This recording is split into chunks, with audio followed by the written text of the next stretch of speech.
Gatoni, coordenador técnico deste processo de elaboração do Plano Diretor Participativo de São José, e também a arquiteta Bianca Coelho, para esta apresentação de todo o método que está sendo aplicado neste processo. Bom, boa tarde a todos. Essa primeira parte nós vamos dividir, eu e a arquiteta Bianca Coelho, tentando situá-los todos a respeito do que já teve até agora com relação ao processo e os próximos passos que a gente terá nos próximos meses.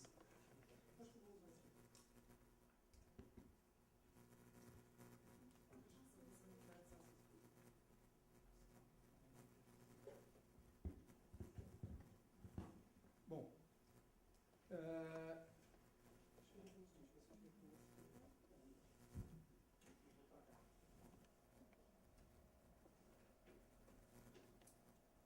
pode passar. Pode passar isso aí. Né? A proposta do plano diretor. E por que reelaboração? Essa é a primeira questão.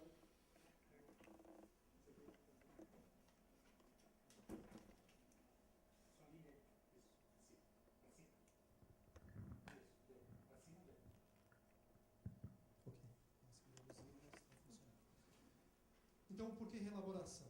Esta é o primeiro esclarecimento que de diversas vezes a gente é solicitado a prestar. Né? Nós não estamos revisando o plano diretor vigente. O plano diretor vigente, como foi lembrado, é um plano de 85. Né? Em 2002, 2004, a Universidade Federal de Santa Catarina teve a oportunidade de elaborar uma proposta e estudar o próprio plano de 2005, de 85, e avaliá-lo, se valia a pena e até que ponto trabalhar sobre esse conteúdo e revisá-lo. Né? Naquela época, já se mostrou que não era a melhor abordagem, né, dada ao tanto de acúmulo de alterações da legislação e incorporações que deveriam ser feitas e da própria realidade física e espacial que o território tinha sofrido ao longo do tempo, essas alterações, que seria mais viável a gente ter uma elaboração de um plano diretor. Como a gente não está nem elaborando um novo, porque nós temos uma proposta de 2004, elaborada pela UFSC, né, uma série de estudos que, na medida em que forem pertinentes ao seu aproveitamento, eles vão ser incorporados e considerados. A gente está reelaborando uma proposta que já foi elaborada e que muitos dos senhores presenciaram, tiveram a oportunidade, em algum momento, né, de trabalhar com esse processo nessa época. Então, era um processo que estava sendo feita a gestão dos recursos pela Caixa Econômica, né? Eram recursos internacionais do HBB-BID, né? Ministério das Cidades, Caixa Econômica, a Prefeitura e o próprio BID faziam supervisões de todos os materiais, todos os produtos que foram elaborados na época. Né? Eu estava como coordenador executivo da equipe da UFSC, né? E a equipe multidisciplinar que tocou esse projeto na época foi articulada dentro da universidade, dos vários departamentos, e a gente trabalhou durante esses 2 anos fazendo essa construção. Agora, me coube, com esse conhecimento, né, fazer o melhor aproveitamento de todo aquele material e fazer essa reelaboração. Para isso, a gente aproveitou a experiência que a gente teve, tanto fora da universidade, quanto as pessoas da universidade que fizeram uma transferência de conhecimento para a Associação de Municípios. Esses 13 planos da experiência que a Associação de Municípios fez nos últimos anos foram trabalhos que aproveitaram da plataforma de planejamento desenvolvida pela UFSC. Né? Agora, nós retomamos com toda essa experiência, o aprendizado, erros e acertos, uma metodologia mais evoluída, e é o que a gente tem para apresentar para vocês. Isso está sendo feito através de um convênio com a Associação de Municípios. Pode passar, por favor. Todo esse material está disponível no site da Prefeitura. Nós temos, nesse diagrama geral, um resumo, um fluxograma, um diagrama, que coloca as 5 etapas de elaboração de responsabilidade do Executivo. A etapa 6 seria a tramitação de responsabilidade do Legislativo, e a etapa 7 é a implementação das primeiras ações do plano diretor. Pode passar. Elementos essenciais para compreender esse processo, né, são esses agentes que estão aqui colocados. Trabalhando para construir esse plano diretor, nós temos a equipe da Prefeitura, composta por um grupo técnico intersetorial, várias secretarias fornecendo técnicos para a gente poder acessar informações e solicitar pareceres e os demais estudos que estejam desenvolvidos em cada uma das áreas da Prefeitura, né, internamente colecionado ao longo dos anos, projetos que estejam disponíveis. Esse grupo técnico intersetorial, junto com um grupo mais reduzido, um grupo técnico supervisor, né, compõe a parte técnica da Prefeitura envolvida. Isso está num decreto nomeado, né, as pessoas de responsabilidade da equipe da Prefeitura. Da nossa parte, da Associação de Municípios, nós temos a nossa equipe técnica, prestando consultoria e assessoria, conforme o tipo de serviço. E, agora, nos eventos comunitários, nós podemos constituir um colegiado de delegados. Né? Esses delegados são delegados para decidir questões de conteúdo. Se esses grupos aqui estão trabalhando com informação para a decisão desses delegados poderem ser melhor qualificadas, para além daquele conhecimento que o cidadão tem no seu dia a dia, né, ele tem muito do senso comum. Se a gente trouxer informações de um conjunto muito mais amplo do que aquele que ele vivencia da cidade, a gente espera que a gente possa negociar e mediar decisões melhores com relação ao plano diretor. Observando e fiscalizando esses 3 grupos de trabalho, nós temos o colegiado de acompanhamento e controle, né, observando todos os procedimentos com relação ao processo. Né. Diferente das decisões de conteúdo, aqui esse colegiado é convocado para tomar decisões de processo, de encaminhamento, e isso tem sido feito, e em grande parte eu aproveito para fazer um agradecimento aos vereadores que colocaram seus representantes, se não podendo estar presente, alguns estiveram em alguns momentos, né, mas colocaram representantes do seu gabinete para fazer esse papel como suplentes da sua vaga, exercendo a atribuição de fiscalização e, ao mesmo tempo, podendo nos ajudar a decidir sobre questões omissas de encaminhamentos que, para quem está no dia a dia e que tem que prever regras para uma série de situações, a gente vai lá e nem tem como prever tudo. A gente precisa de pessoas que estejam junto com a gente para decidir o melhor, inclusive como essas questões levantadas de se refizemos uma reunião ou não, se nós voltamos e damos uma outra oportunidade para a comunidade, se o quórum é o suficiente ou não. Todo esse tipo de encaminhamento a gente compartilha com as pessoas que estão fazendo o acompanhamento e controle do processo do plano. Pode passar. Obrigado. No regimento geral do processo, né, pode mostrar o documento do regimento geral, que está publicado e disponível no site da Prefeitura? Esse daqui. Esse regimento geral, ele traz... Não, pode deixar, é isso. Pode deixar, só voltar. Eu só vou passar os quadros estava na apresentação. Né? Que as pessoas começam a encontrar, em relação a outros planos diretores, um diferencial. O de você encontrar, desde o começo, as regras do jogo postas para toda a sociedade. Elas estão materializadas naquele gráfico, naquele diagrama geral, mas estão num regimento. No artigo 6, a gente pode ver as atribuições do grupo técnico supervisor, pode passar. No artigo 8º, as atribuições do grupo intersetorial, grupo de trabalho intersetorial, pode passar. No artigo 11,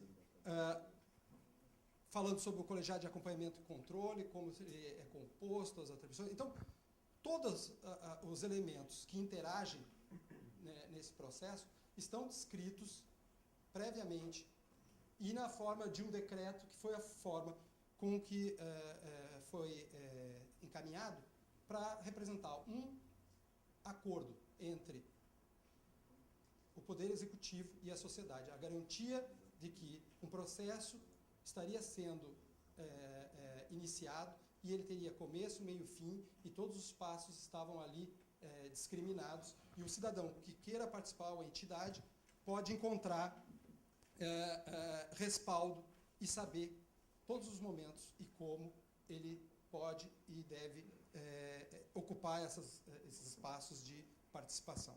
Pode passar. Como eu falei, todos os documentos relacionados a plano diretor estão aqui na primeira página do novo portal da Prefeitura, em plano diretor participativo. Se clicar aqui, vai para essa página. No sobre, fala alguma coisa rápida sobre o plano diretor e tem uma série de documentos. Aqueles documentos oficiais estão aqui em publicações oficiais. Existem documentos de referência, né? Existe a própria proposta com os estudos de 2004 publicados para o cidadão, se participou na época, ou se não conhece esse processo que a gente está reelaborando, né? Possa se familiarizar e ter uma ideia com o que a gente está trabalhando de base e sobre o que a gente vai evoluir. Pode passar. E, rapidamente, eu vou pedir para a Bianca falar para os senhores sobre as 5 primeiras etapas. Pode fazer, Bianca? E aí, qualquer dúvida, a gente também pode ir esclarecendo. Bom, esse diagrama, como o Catoni disse, ele é uma forma de representação do nosso regimento. E nós dividimos em 5 etapas, basicamente, dentro do Executivo, antes da tramitação, então, do projeto de lei. A primeira etapa ela é basicamente a organização inicial do plano, a constituição dos grupos que compõem, cadastro de entidades, levantamento de insumos para a realização do próprio processo. Então, os primeiros grupos que foram formados foram os grupos dentro da própria Prefeitura de São José, que é o GTS e GTI. Nós fizemos já a capacitação com eles no final do ano passado, 2 dias. Um primeiro dia foi destinado a passar a questão de legislação pertinente, conteúdo mínimo de plano diretor, uma primeira sensibilização, nivelamento de informações. E no segundo dia foi feita uma capacitação aqui na própria Associação de Municípios, em que nós simulamos com os técnicos da Prefeitura a dinâmica que seria realizada depois com as pessoas nas comunidades. Então, ali já foi até uma capacitação para que eles nos apoiassem nessa dinâmica. Com relação a entidades da sociedade civil, nós estamos ainda com cadastro em levantamento constantemente. Aqui, na própria página da Prefeitura, nós temos o item de colegiado de acompanhamento e controle. E, se clicarem aqui, você pode fazer o cadastro de alguma entidade que ainda não esteja no nosso relatório, ou até aqui em cadastro de entidades. Então, ali nós estamos sempre alimentando. Até agora, nós temos cerca de 115, 120 entidades cadastradas que nós sempre convocamos e convidamos para os eventos.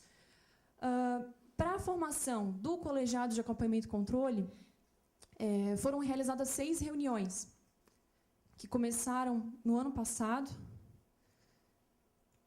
Eu acho que eu vou ter que abrir aqui de novo. Tive um problema na rede. Nós fizemos 6 reuniões no final do ano passado, 3 esse ano, e aí, dessas reuniões, nós conseguimos compor quase todo o colegiado, ainda ficaram algumas vagas em aberto. Deixa eu voltar. Aqui. Esse arquivo que eu estou mostrando para vocês, ele está disponível no site da Prefeitura, então todo mundo tem acesso. Aqui tem a descrição dessas reuniões, o objetivo delas, quantas entidades foram convidadas, quantas compareceram, quem enviou representante. Para esse colegiado estavam previstas vagas para os 13 vereadores da Câmara Municipal, para os técnicos e secretários municipais do GTS, também tem assento nesse grupo do colegiado de acompanhamento e controle, e representantes da sociedade civil. Então, esse material já está disponível lá. Agora, nós já estamos numa segunda etapa, que é na reunião do colegiado propriamente dito, colegiado já constituído. Então, nós tivemos 2 reuniões desse colegiado já constituído, e o objetivo dessas reuniões foi discutir o regimento interno desse grupo, como que seriam feitas, então, a organização dele, como que funcionaria as deliberações, também está disponível no site da Prefeitura para quem tiver curiosidade de consultar.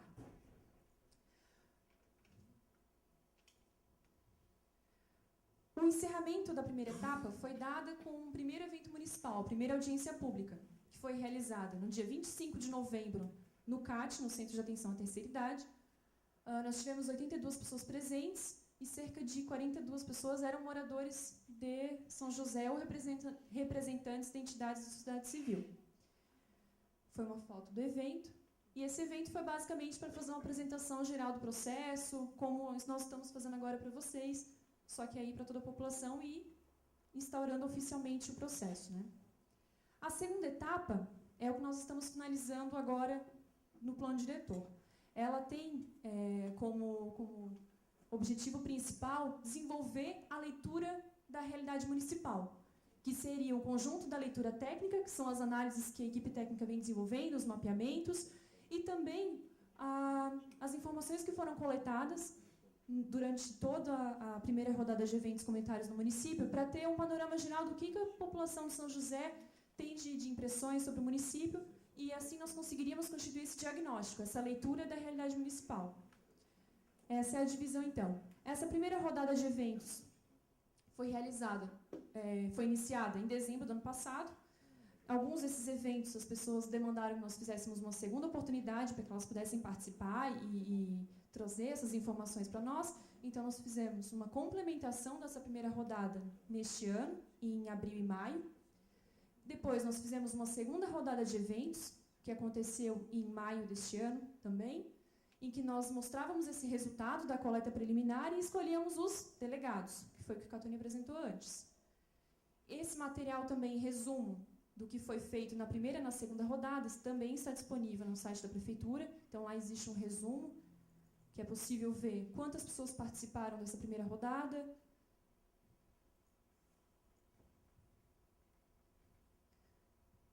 quantas reuniões foram feitas, qual era o objetivo, quantas pessoas participaram.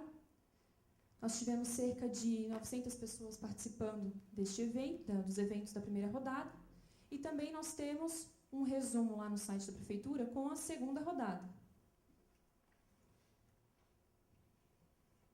E nessa segunda rodada já está também o nome dos delegados que foram escolhidos nestes eventos. Então, nós fizemos agora na segunda rodada eventos comunitários. Foi pedido que nós refizéssemos um evento apenas em Areias, que foi na área 9, em Areias, Real Parque, Ipiranga, Pedregal e Jardim Santiago, em que foi constatado que não havia condições para ser feita a retirada de delegados, então foi o único evento refeito. E uma outra exceção também foi a questão do evento setorial, porque o colegiado de delegados ele é composto também por representantes das entidades da sociedade civil. E no evento setorial, percebeu-se que seria necessário dar mais uma oportunidade para que as entidades pudessem indicar os seus representantes, porque não havia representação suficiente. Então, foi permitido que as entidades enviassem os nomes dos representantes até a capacitação desses delegados. Então, nós temos cerca de 10 delegados setoriais até o momento, e aqui também tem o nome dos delegados que foram escolhidos nesses eventos, quantas pessoas participaram. Tudo isso está disponível no site da Prefeitura para quem tiver curiosidade de consultar. Bom, como eu já tinha adiantado, o colegiado de delegados ele é formado principalmente por 4 grupos.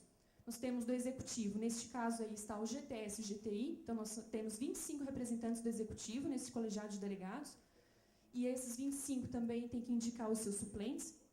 Nós temos do legislativo 13 vagas, que são para os 13 vereadores da Câmara Municipal. Para a população, como representante das áreas comunitárias, nós temos 38 delegados, que foram divididos em 11 áreas comunitárias no município, então eles estão representando todos os bairros de São José. E também temos, então, os representantes das entidades da sociedade civil, um total de 24 delegados. Dos comunitários, nós conseguimos quase todos os representantes, nós conseguimos preencher as 38 vagas para titulares e 36 para suplentes. E no caso dos setoriais, nós havíamos disponibilizado 24 vagas. Para eles, nós conseguimos preencher 7 titulares e 3 suplentes até o evento setorial. Agora, nós estamos coletando esses ofícios que as entidades podiam enviar para fechar esse número com mais precisão.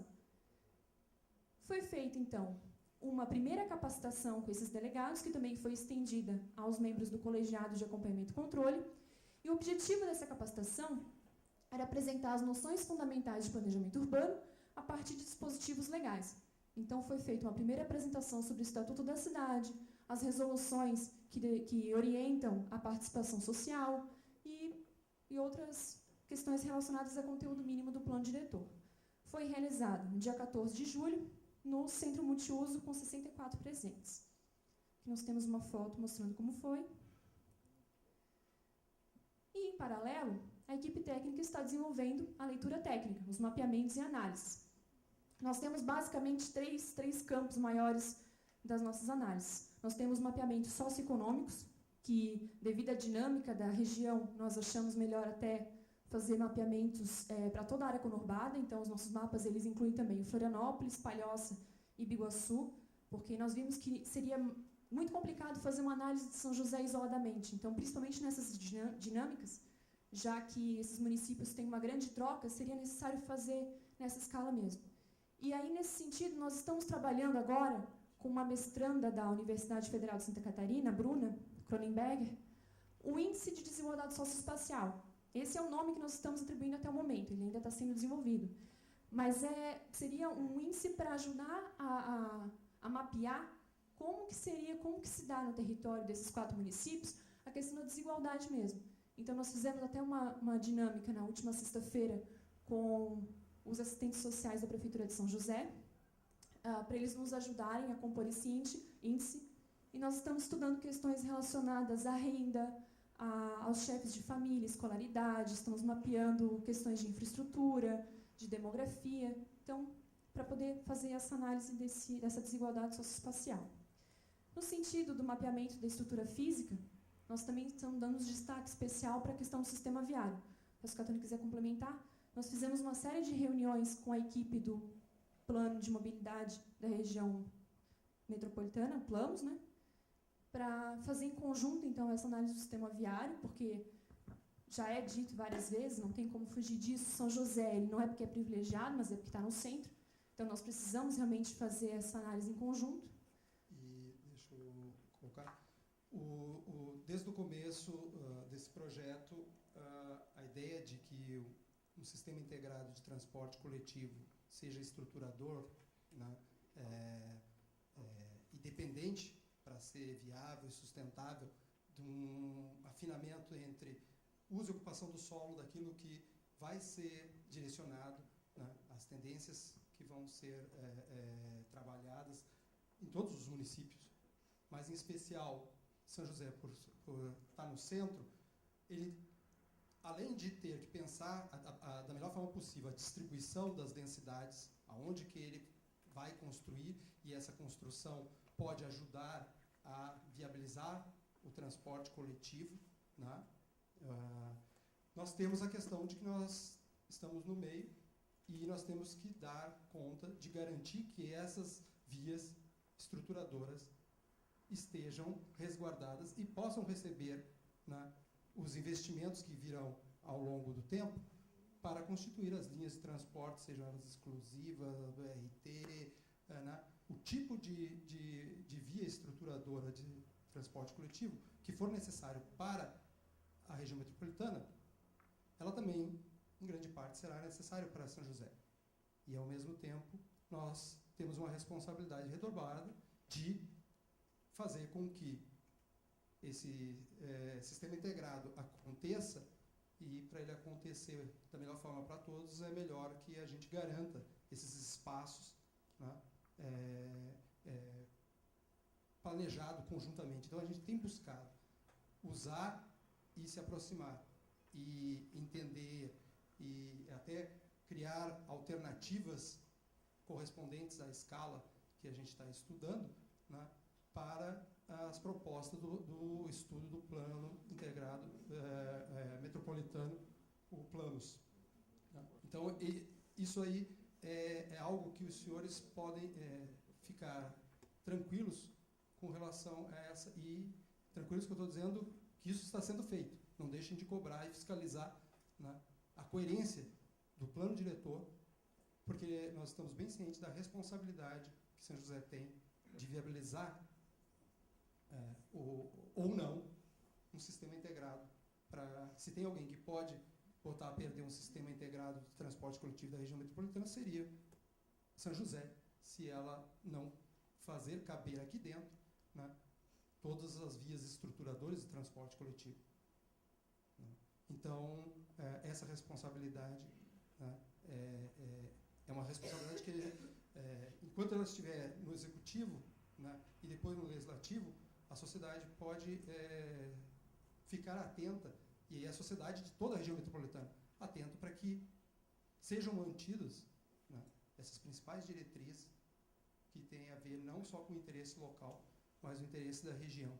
E uma forma de dar uma resposta para um dos maiores problemas que nós estamos enfrentando e continuaremos a enfrentar. Todos os diagnósticos apontam que o problema só vai aumentar.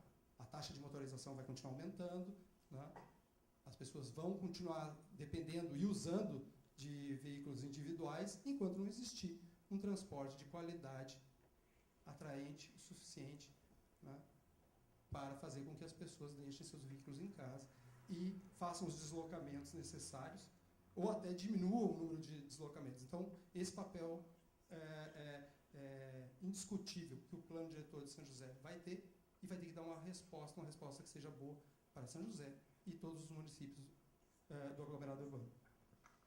Sim, e com relação aos mapeamentos ambientais, além do próprio conteúdo que vai ser exposto na segunda parte desse seminário de hoje, que é a questão das APPs, das cartas geotécnicas, nós estamos fazendo também o que nós, a princípio, estamos chamando de índice de áreas verdes. Então, também está sendo feito um mapeamento das áreas verdes urbanas, para que depois, ao longo do processo, e até para constituir uma base de dados, para que ao longo do tempo, nós consigamos realmente promover metas, trabalhar com isso, fazer comparações e ver como é que está se desenvolvendo a questão das áreas verdes em São José. Essa é uma das questões em que a leitura comunitária bota uma importância que as pessoas se ressentem. Não de agora. Entre 2002 e 2010, quando a gente estava na universidade, isso era algo recorrente. De lá para cá só piorou, em termos de quantidade de áreas verdes que alguns bairros da cidade tiveram o seu crescimento natural, e vai ter mais crescimento nas próximas décadas, né? Se nada for feito, nós vamos ter um problema com relação à disponibilidade de áreas verdes. Então, a gente deu uma importância, um destaque a mais para essa questão, para além de tudo o que a gente vai tratar agora sobre a parte de áreas de risco e APPs, né? Nós temos ainda dentro da área urbana uma questão de qualidade que tem que ser resgatada ao longo do tempo, e isso vai demorar anos. Isso não é para poucas gestões, né? Isso é algo que a gente vai recuperar ao longo do tempo, esse índice de áreas verdes para cada bairro, tentar tomar um outro rumo e poder dar uma resposta para a sociedade. E, claro, nós temos outras análises, outros mapeamentos, mas nós destacamos esses porque são os que chamam mais atenção e que norteiam principalmente agora as nossas análises, né, que são os nossos focos. Até durante a primeira rodada de eventos, naquela coleta preliminar que nós fazíamos, as pessoas daqueles eventos nos diziam algumas prioridades. Então, isso também ajuda a gente agora a estabelecer onde que nós precisamos buscar mais informações para atender, para dar uma resposta, para compor essa leitura da realidade municipal, que ela é basicamente o confrontamento desses mapeamentos que a gente está fazendo com o que as pessoas nos dizem também, né, o que elas vivenciam no dia a dia. E outras questões também, nós estamos fazendo, como já foi mencionado, uma série de reuniões com as equipes da prefeitura de diversas áreas, e também com a equipe do Plamos, e estamos abertos sempre a fazer reuniões com a Casan, seja com uma concessionária que precisar, ou enfim, nós estamos sempre em busca de discussão com entidades de outras áreas técnicas e de outras instâncias. Também, como um produto externo, nós temos as cartas geotécnicas, que é o que os professores vão apresentar na segunda parte, e também gostaríamos de dar um destaque para a questão do estudo demográfico que foi encomendado pelo plano diretor, com a previsão da demografia para São José até 2050.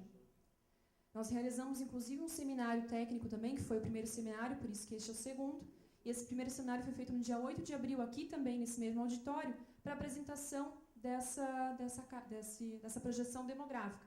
No final, nós tivemos uma mesa de debates com o engenheiro Cássio Taniguchi, superintendente da região metropolitana, com o engenheiro Guilherme Medeiros também, que hoje está aqui prestigiando o nosso evento, e com o próprio demógrafo, que foi o autor do estudo demográfico. Né? Aí nós tivemos a presença da prefeita Deliana na abertura, nós também tivemos a presença do auditor Gerson Sica, que também está aqui hoje nos prestigiando. Obrigada pela presença. Bom, como eu estava falando antes, a gente precisa trazer informações para as pessoas, para agregar mais elementos, para a gente ir além da percepção, do senso comum ou do achismo até. Né? Se a gente trabalha a participação, a gente trabalha com cidadãos que estão em todas as condições de percepção, são as mais variadas possíveis. Né?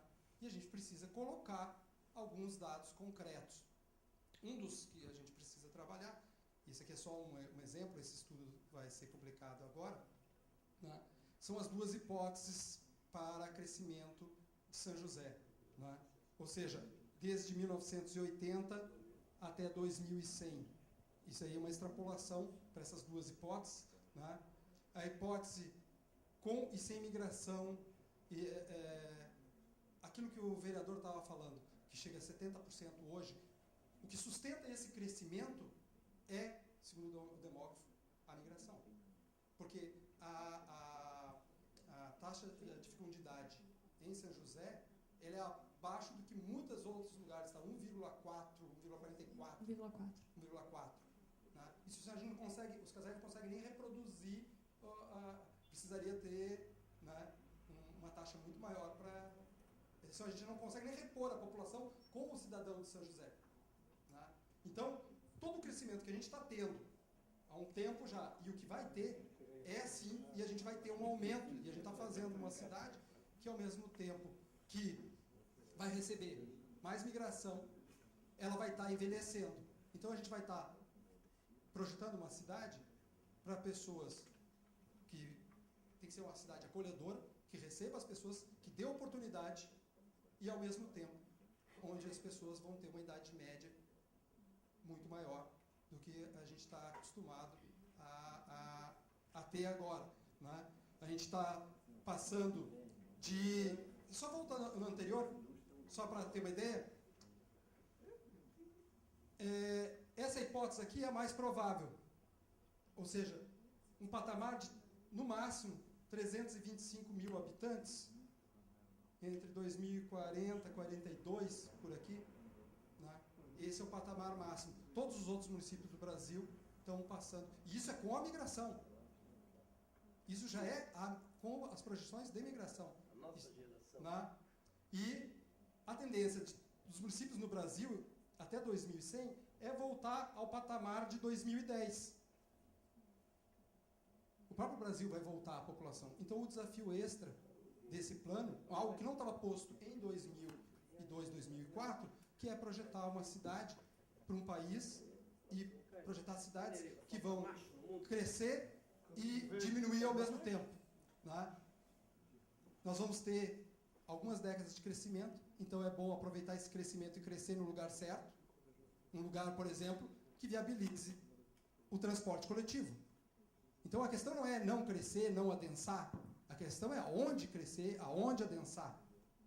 Essas décadas que nós temos até 2042, o melhor uso desse crescimento é que vai dar uma melhor eficiência da cidade e um maior aproveitamento das infraestruturas, dos investimentos.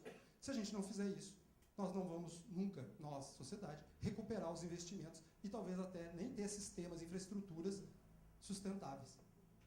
Né? Por que a gente pediu esse estudo específico? Porque a gente tinha esses dados para os estados e para o Brasil. A gente não tinha esse tipo de curva para municípios.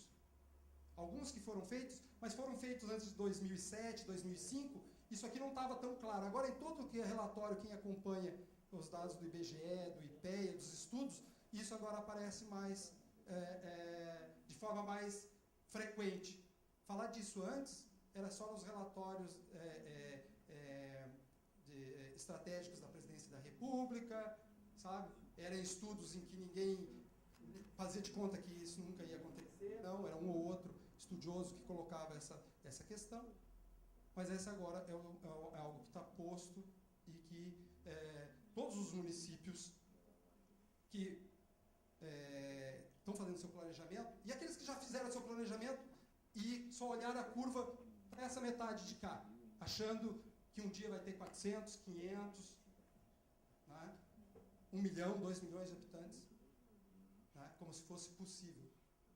Então, é esse tipo de enfrentamento, e nós estamos no tempo certo, de trabalhar juntos para aproveitar a oportunidade de ter um plano de transporte e mobilidade metropolitano, estruturando e dando possibilidades para São José jogar um papel muito mais marcante nesse momento, na região metropolitana, e, ao mesmo tempo, fazendo o seu plano, diferente dos outros 4 municípios, só para citar os da área conurbada, que já fizeram seus planos e não necessariamente estão contando com fazer um plano para uma cidade otimizada, para ter maior competitividade, atratividade, né, uma eficiência.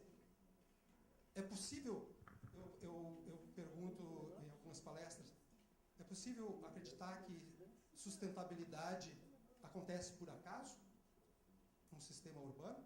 Vai acontecer por acaso se não fizer nada? Eu vou dizer que vai ser muito difícil se a gente fizer tudo certo.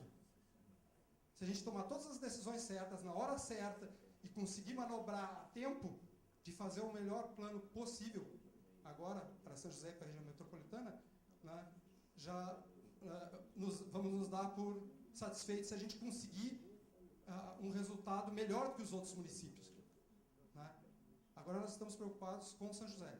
Então, vamos usar todas as informações e, muito importantes, as informações que a universidade está trazendo no trabalho deles também.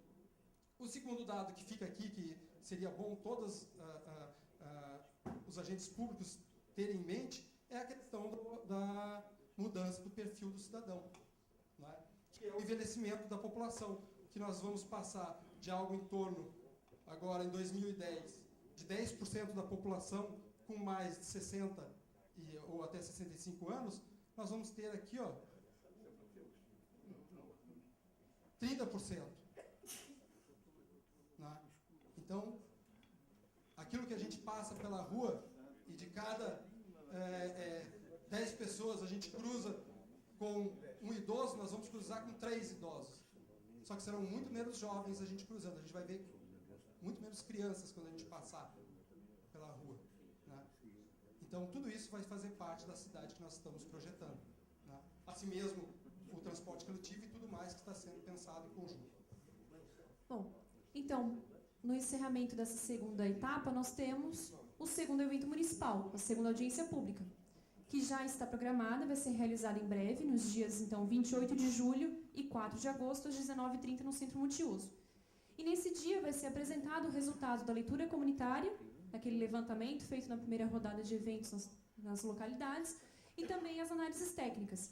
Esses dados ali da demografia no relatório completo, os mapas que vão ser apresentados na segunda parte e outros mapeamentos vão ser todos apresentados e disponibilizados, então, nessa segunda audiência pública.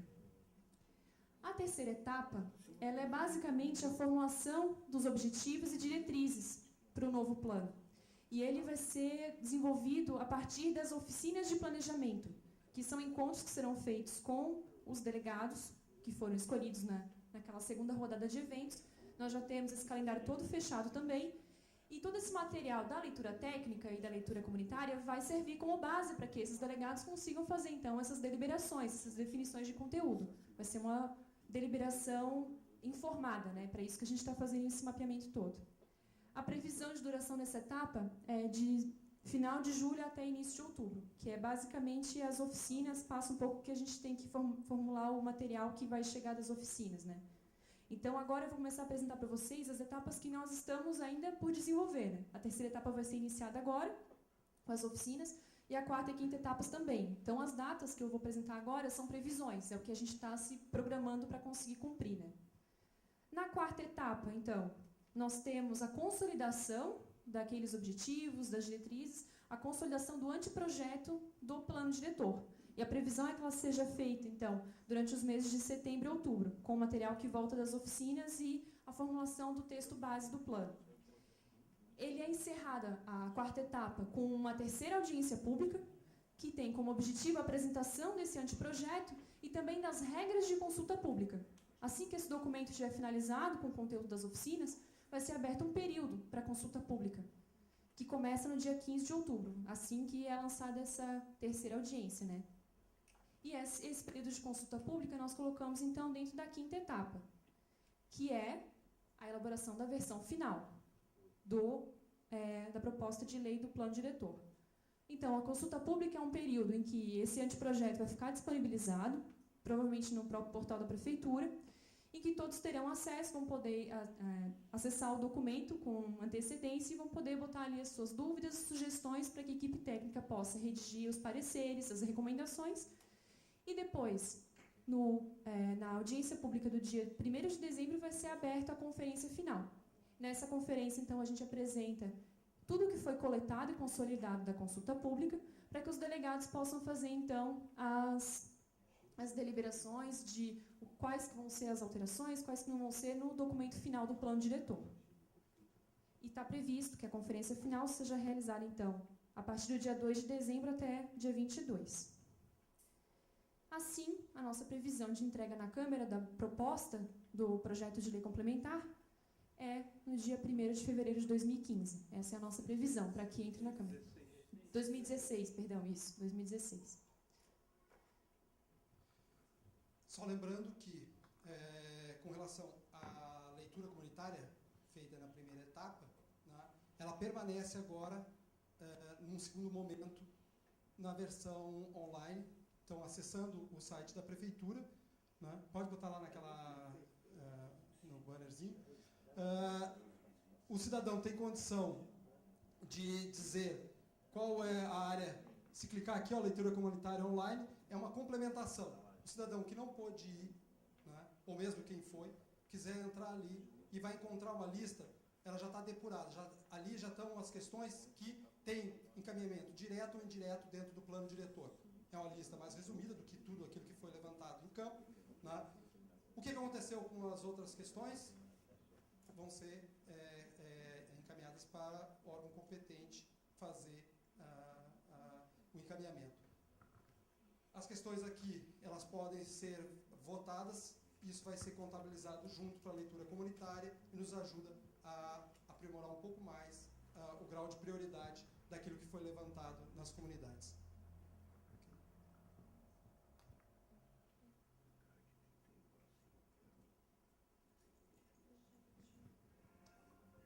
Gostaria de... podemos fazer alguns questionamentos, quem quisesse tirar alguma dúvida ou curiosidade a respeito do processo, fique à vontade, é só fazer inscrições que a gente já abre a palavra.